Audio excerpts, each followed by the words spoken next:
HIV Human Immunodeficiency Virus adalah virus yang menyerang sistem kekebalan tubuh manusia, khususnya sel-sel CD4 yang penting dalam melawan infeksi. HIV dapat menyebabkan AIDS-Acquired Immunodeficiency Syndrome jika tidak diobati. Penularan HIV terjadi melalui kontak dengan cairan tubuh tertentu seperti darah, cairan vagina, air mani, dan ASI dari individu yang terinfeksi. Gejala awal infeksi HIV mungkin mirip dengan flu, seperti demam, nyeri otot, sakit tenggorokan, dan pembengkakan kelenjar getah bening. Namun, seseorang bisa tidak merasakan gejala selama bertahun-tahun setelah terinfeksi HIV. Penyebab utama penularan HIV meliputi 1. Hubungan seksual. Penularan HIV dapat terjadi melalui hubungan seksual tanpa kondom dengan individu yang terinfeksi virus HIV, terutama melalui hubungan seks vaginal atau anal. 2. Pemakaian jarum suntik yang terkontaminasi, berbagi jarum suntik, atau alat penyuntik lainnya dengan individu yang terinfeksi HIV dapat menyebabkan penularan virus. 3.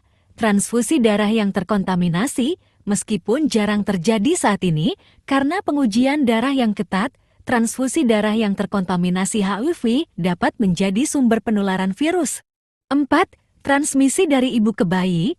Seorang ibu yang terinfeksi HIV dapat menularkan virus kepada bayinya selama kehamilan, persalinan, atau menyusui. 5. Kontak dengan cairan tubuh tertentu. Penularan HIV juga dapat terjadi melalui kontak dengan cairan tubuh tertentu seperti darah, cairan vagina, air mani, ASE, dan cairan anus dari individu yang terinfeksi. Pengobatan HIV dilakukan dengan menggunakan terapi antiretroviral ARV yang bertujuan untuk menekan perkembangan virus, menjaga kadar virus tetap rendah dalam tubuh, dan menjaga sistem kekebalan tubuh tetap sehat. Pengobatan HIV biasanya melibatkan kombinasi obat antiretroviral yang bekerja pada berbagai tahap siklus replikasi virus HIV. Beberapa poin penting tentang pengobatan HIV meliputi 1. Terapi antiretroviral ARV. Terapi ARV diresepkan oleh dokter spesialis HIV dan harus diikuti dengan disiplin sesuai petunjuk dokter. Obat ARV dapat berupa inhibitor reverse transkriptasi, inhibitor integrase, atau inhibitor protase yang bekerja menghambat replikasi virus. 2. Pemantauan rutin. Pasien HIV perlu melakukan pemantauan rutin terhadap kadar virus HIV dalam darah viral load dan jumlah sel CD4 untuk memantau respons terhadap pengobatan. 3. Kepatuhan pengobatan.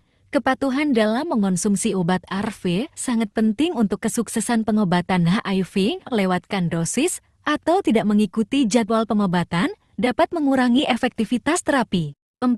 Pengelolaan efek samping. Beberapa obat ARV dapat menyebabkan efek samping seperti mual, diare, atau gangguan tidur. Penting untuk berkomunikasi dengan dokter mengenai efek samping yang dirasakan. 5. Perubahan regimen. Terkadang, dokter mungkin perlu mengubah regimen pengobatan ARV jika ada masalah kepatuhan, resistensi obat, atau efek samping yang tidak dapat ditoleransi. Pengobatan HIV bertujuan untuk menjaga kualitas hidup pasien, mencegah perkembangan AIDS, dan mengurangi risiko penularan virus kepada orang lain. Penting untuk berkonsultasi dengan dokter spesialis HIV untuk diagnosis yang tepat, rencana pengobatan yang sesuai, dan pemantauan yang rutin selama pengobatan HIV.